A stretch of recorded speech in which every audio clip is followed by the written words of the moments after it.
wani kuma mai kiwo ya koro awakinsa sai kawai ga kura da rana, kura ta kawo farmaki ta kama masa akuya guda, ya ca kanta ya dinga kai mata hari har sai da ta saki akuyan nan. Sai ce abin mamaki, da rana tsaka kura ta kawo akuya ta farmaki, sai ta ce abin mamaki, kai ma abin mamaki ne, Allah ya aiko annabin Allah ka je ka bi shi.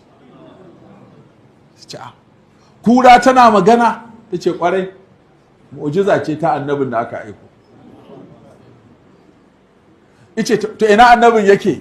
Ta ce yana cikin garin nan. Sai ce to wa zan bawa awaki na